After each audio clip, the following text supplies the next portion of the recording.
Bem-vindo de volta. Vamos continuar a falar sobre os locais de armazenamento e agora a diferença entre call data, memory e storage quando definimos uma variável local. Vamos lembrar que podemos definir variáveis locais dentro de funções.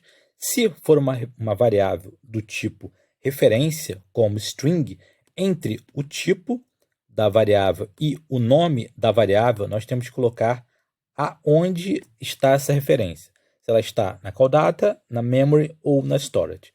Vamos ver isso no código, vai ficar mais claro.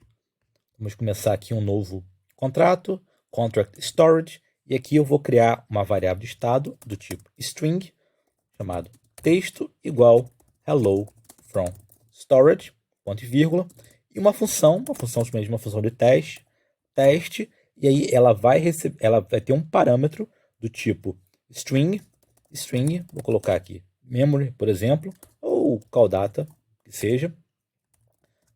O nome desse parâmetro vai ser underscore texto, vai ser public, view, e vai retornar uma string, e aqui eu posso colocar memory sem nenhum problema.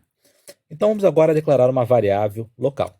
Tipo, nome, vou colocar texto local, ponto e vírgula, e já dá erro porque eu não disse aonde está essa referência. É uma referência para call data, para storage ou para memory. Bom, o mais simples, quando colocamos memory, está sendo criada uma variável nova, local, que aponta para a memória, e aqui eu posso colocar um valor sem problema, hello from memory, por exemplo, eu posso retornar essa variável, texto local, veja que não tem erro. Isso aqui é um aviso, tá? Ele está dizendo que essa variável podia ser pura, porque eu não estou mexendo aqui em nenhuma variável de estado, essa variável texto aqui nem está sendo mencionada, então se eu colocasse aqui pure, sumiria esse aviso, e esse aviso aqui é porque nós não estamos usando em lugar nenhum essa função underscore, esse valor underscore texto, mas são só avisos, não são erros. Vamos voltar aqui para o view.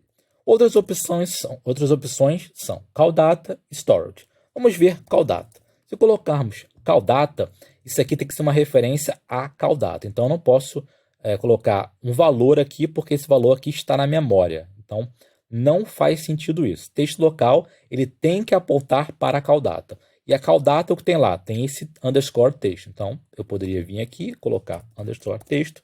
Claro que isso aqui não faz muito sentido em termos de lógica, mas faz sentido em termos de você estar criando uma variável que está apontando para call data, então tem que ser colocado aqui call data. E, da mesma forma, storage. Se colocarmos storage, essa variável texto local tem que apontar para a storage. Então, o que temos na storage, temos aqui esse texto. Então, poderíamos botar aqui texto. Isso sim faria sentido, veja que não dá erro.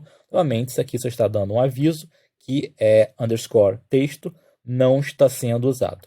Agora, uma questão que eu quero chamar a atenção é a seguinte. Bom, então esse texto local é uma variável que está apontando lá para a storage. Então eu posso utilizar ele para alterar o storage, por exemplo, texto local igual a my new storage. Estou colocando em inglês, não sei por que me veio na cabeça. Não pode. Ele vai dar um erro que ele está dizendo que texto local é um ponteiro. Está apontando para storage. Então, como ele é um ponteiro, eu não posso dar um valor para ele. Aqui eu estou atribuindo um valor para um ponteiro. Então, não é possível fazer isso. Quando usamos arrays e a gente ainda não viu ainda structures, isso aí vai ser um pouco diferente, porque a gente vai poder utilizar um ponteiro para alterar a storage, mas nesse caso aqui não faz sentido. Então, resumindo, nós temos três opções: memory, call data, storage. E se for storage, tem que ser igual a uma coisa da storage, tem que apontar lá para o storage. Se for call data, tem que apontar para a call data. Se for memory, não. Se for memory, eu posso dar um valor, porque aí eu estou criando uma variável na memória, colocando esse valor novo aqui.